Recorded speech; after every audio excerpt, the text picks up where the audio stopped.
সবাই জানেন আমার প্রাণের মানুষ একজন, আমার আপনজন, বড় আপনজন। আসলে আমি স্পেসিফিক নাম বলতে চাই না, ব্যক্তিগত কোনো ব্যাপারগুলো খুব একটা আমি আনতে চাই না। দর্শক বন্ধুরা, আজকের এই ভিডিওটি না দেখলে আপনি হয়তো বিশ্বাসই করতে পারবেন না যে অপু বিশ্বাস একসময় বলেছিলেন, আমি আর কখনো সাকিব খানের জীবনে ফিরতে চাই না। আজ সেই অপুই কান্নাজড়িত কণ্ঠে বলছেন, সাকিব আমার জীবনের সবকিছু। হ্যাঁ বন্ধুরা, আজ এমন এক আবেগঘন স্বীকারোক্তি সামনে এসেছে যা আবারও কাঁপিয়ে দিয়েছে পুরো শোবিজ ইন্ডাস্ট্রি। সাকিব খান অপু বিশ্বাস আবার একসাথে ফিরছেন। দেখেন, ফিরবে কথাটা কি?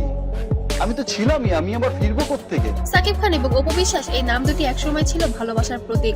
গোপন বিয়ে, সন্তান জন্ম, তারপর হঠাৎ করে প্রকাশ্যে বিচ্ছেদ, সবকিছু যেন সিনেমাকেও হার মেনায়।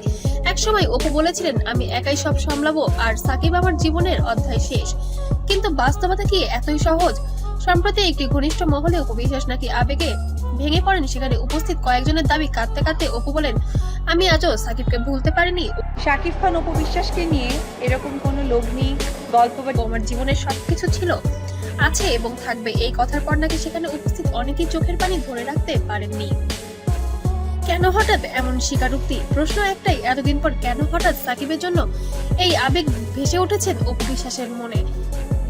আপনি অপুর যদি একটা ভাষ্য দেখেন না, আপনি সেখানেই দেখবেন, ইন্টারভিউতে দেখবেন, সে বলছে অনেকে মনে করেছেন ছেলে আব্রাহামের ভবিষ্যৎ, তার মানসিক শান্তি এবং পারিবারিক দায়িত্ব, এই তিনটি কারণেই অপু আবার নরম হয়েছেন। অন্যদিকে কিছু মানুষ বলছেন অপু আজও সাকিব খানকে সত্যিকারের ভালোবাসেন। সূত্রের দাবি, অপু নাকি বলেছেন, আমি কোনো সম্পদ চাই না, ক্ষমতা চাই না, আমি শুধু চাই আমার সন্তানের বাবা হিসেবে দায়িত্বটাও নিক। এই বক্তব্য থেকে অনেকে ধারণা করেছেন এটা কি সাকিবকে দেওয়া শেষ সুযোগের ইঙ্গিত। এই খবর ছড়িয়ে পড়তে সোশ্যাল মিডিয়া শুরু হয় তুমুল আলোচনা। কেউ বলেছে অপু সত্যিকারের ভালোবাসার মানুষ, কেউ বা বলেছে এটা শুধু আবেগ, বাস্তবতা আলাদা।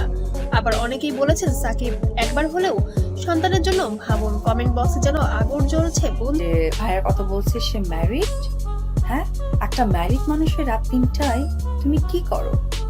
তোমার সাথে ফারজানা মুন্ডির যে ভয়েস কলটা যে ভাইরাল বন্ধুরা, সাকিবের প্রতিক্রিয়া কি এখন শুধু সেটারই বিষয়। এখন পর্যন্ত সাকিব খান এই বিষয় নিয়ে কোনো সরাসরি মন্তব্য করেনি, কিন্তু ইন্ডাস্ট্রির ভিতরে খবর বলেছে সাকিব সব জানেন, সব দেখছেন, শুধু সঠিক সময়ের অপেক্ষায় আছেন। বন্ধুরা, জীবন সিনেমার মতো হলেও সব সিনেমার শেষ কিন্তু একরকম হয় না। আজ অপু বিশ্বাস বলেছেন, ও আমার জীবনের সবকিছু। এই কথার উত্তর কি দেবেন সাকিব খান? ঘুরে দাঁড়াবে কি এই সম্পর্ক, নাকি এটাও থেকে যাবে অপূর্ণ কোনো গল্প?